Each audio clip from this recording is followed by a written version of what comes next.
পুতিনের চীন সফর নিয়ে আলোচনা করতে সরাসরি যুক্ত হচ্ছে National Research University Higher School of Economics রাশিয়ার আন্তর্জাতিক সম্পর্ক বিভাগের পিএইচডি গবেষক আবুল হাসানের সঙ্গে।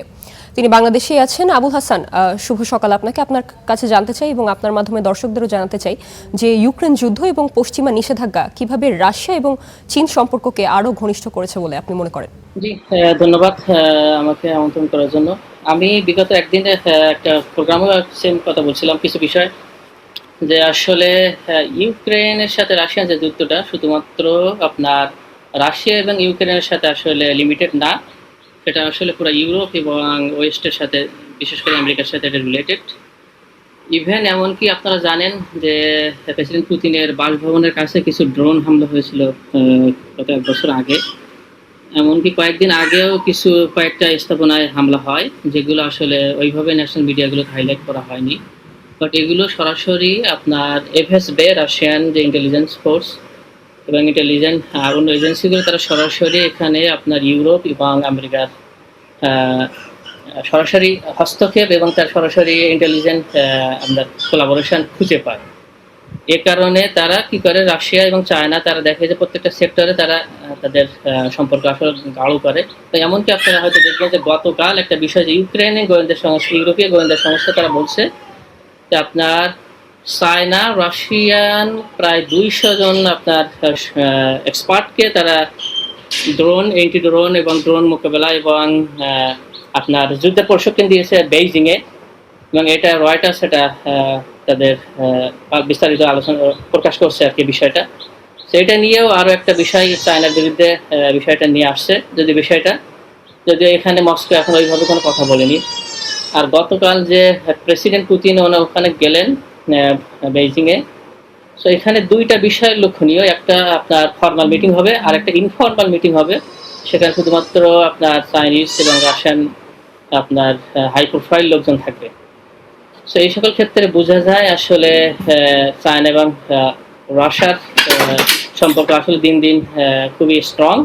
এবং আরও একটা বিষয় এখানে স্মরণীয়, মনে রাখবেন যে স্ট্রেইট অফ মালাক্কা, মানে মালাক্কা প্রণালী দিয়ে যে রাশিয়ার এবং চায়নার যে আপনার অয়েলের যে রপ্তানি ছিল, সেখানে একটা আপনার চক পয়েন্ট ছিল স্পেশাল। সো এখানে একটা ঝামেলা আছে। সো রাশিয়া এবং চায়না গতকালের আপনার এবং আজকের এই মিটিংয়ে তারা এই বিষয়টি বেশি জোরদার দিবেন, যে কাজাখস্তানের মধ্য দিয়ে সরাসরি আপনার চায়না এবং রাশিয়ার তেল রপ্তানি শুরু হবে।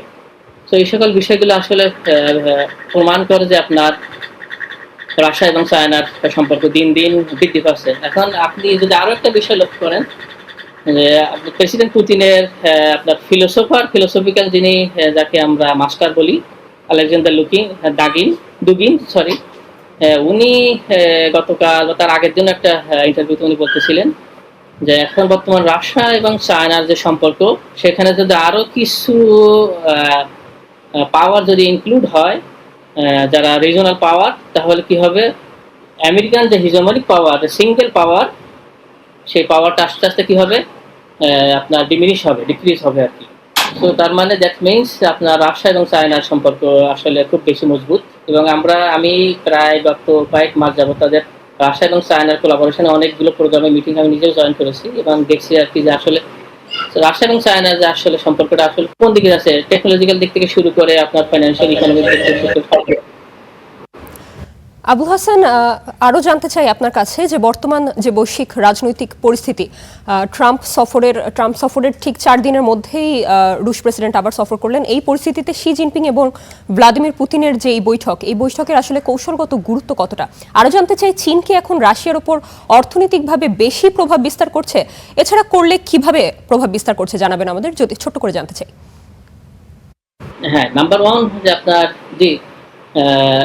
এটা অলরেডি আপনার অনেক ওয়েস্টার্ন মিডিয়াও বলছে যে আসলে প্রেসিডেন্ট ট্রাম্পের চায়না সফর আসলে জাস্ট মেইনলি ফর্মালিটি, বাট উনি আসলে খুব বেশি অ্যাচিভ করছে এটার কোনো বিষয় না। তত বেশি অ্যাচিভ করছে এটা মানে প্রদর্শমান কোনো অ্যাচিভ আসলে আমরা দেখতেছি না সেইভাবেই।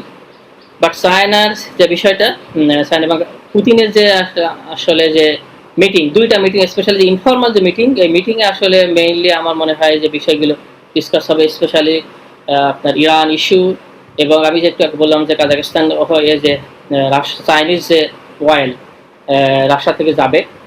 আর একটা বিষয় এখানে, এটাও যদি ওইভাবে সবাই জানে আর কি কম বেশি, যে আপনার রাশিয়ার উপর যে স্যাংশনটা আছে সেটা শুধুমাত্র মেইনলি এটা একটু হয়, একটু রিলিজ হয় শুধুমাত্র রাশিয়া, শুধু চায়নার মাধ্যমে আপনার বিশ্ব মার্কেটে অনেক সময় অয়েল এবং এনার্জি রপ্তানি করে।